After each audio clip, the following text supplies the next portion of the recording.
everybody. I hope that you are learning some new things to make for your Afghan loved one. My son seems to be getting a little more sensitive to sugar, so I have been going a different route.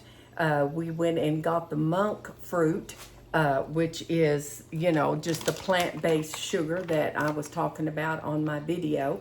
And we are going to have some fried potatoes this weekend, and he's wanting some ketchup. So I'm going to have to make some ketchup today that is sugar-free. So we're getting into that and see how that turns out. Should be just like the other, and it was very good and so simple to make. I'm going to show you all of the ingredients here, and maybe you can make some for your loved one if they are sensitive to sugar. In this pot here, I have got 3 cans, the little small cans of tomato paste, and I've got that on just getting warm. We want that just to get warm, and to that we are going to add 2 cups of this white vinegar. We're going to add that in.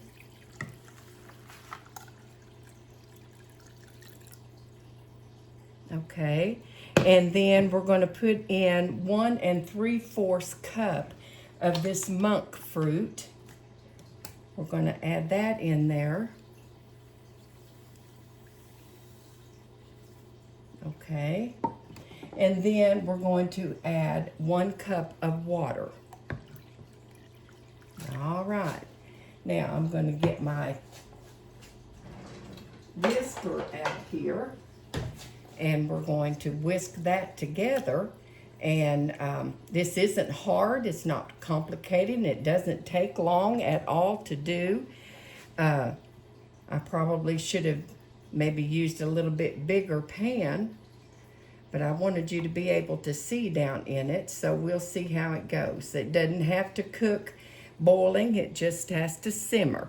So we should be okay with that. And then the rest of our little seasonings, we're just going to stir this until it's smooth and let it simmer over medium heat for about 30 minutes. 20 to 30 minutes is what the last one did. I don't know how it will do with this monk fruit, but we'll see how it goes. But it seems to have already taken on the appearance of regular ketchup that you would see out of the store. And then when you get done with it simmering, you're just going to put it into your hot jars and put the lid and the rims on it and put it into a boiling water bath for 15 minutes. And then you'll have sugar-free ketchup to go with your potatoes or potato wedges. Or I'm going to be making a new kind of baked potatoes wedges in the oven. So they'll be ready when we get in from church on Sunday, and I'll have that as also on a video.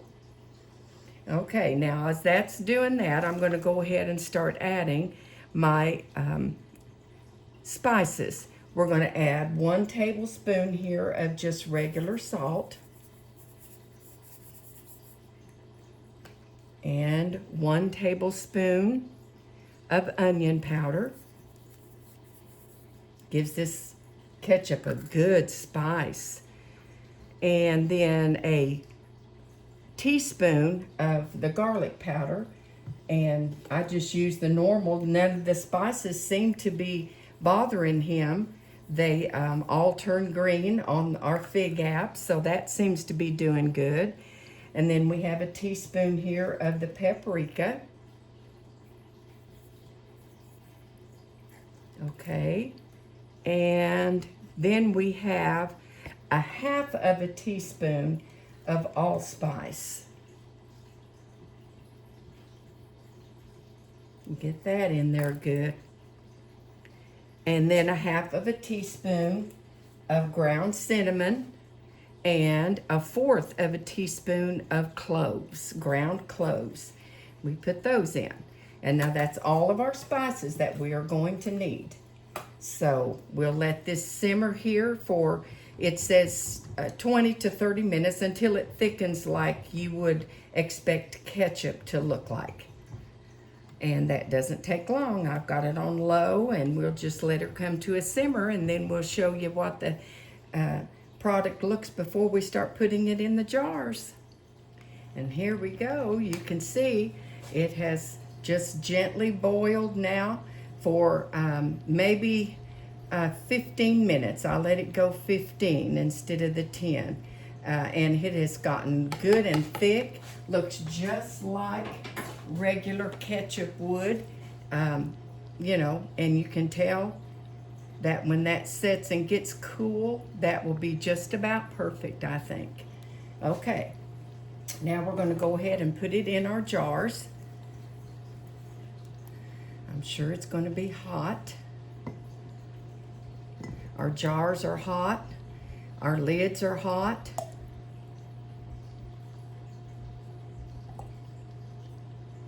And even if you wanted to use some of this as, you know, a barbecue sauce, you might just add a little bit of, you know, the brown sugar that I'm, you know, got the video on that you can make with just that grandma's molasses and, you know, the ketchup part, and well, the brown sugar is just regular sugar or this monk fruit, whichever that you can use.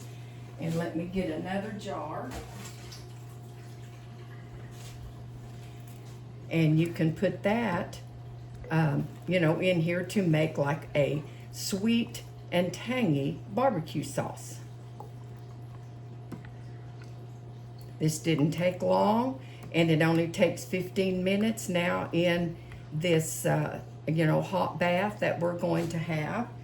So we're just going to put that in here. I think I can get a little more into this one and into this one. I'm going to can these. So I'm just going to use this little bitty tiny one I've got right here for the rest of this, and I'll use that this weekend.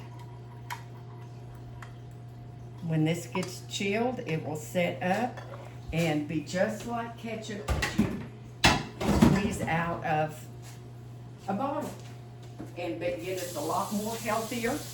And this is going to be sugar-free. I really wasn't sure if that sugar, that mock sugar or monk, would heat this enough to set it up and make it the thickness, but I believe it's going to do just fine. I'm just going to clean the rims off here. That's hot, hot, hot. And then we'll put our lids on and set that over, and then we'll show you what that looks like when it is completely done. As you can see, we've got 3 full jars over in our processor here. It's just a kettle with the water above the rim, and you let that come to a boil, and you boil that for 15 minutes, and then your ketchup is sealed and ready to put on the shelf for good eating.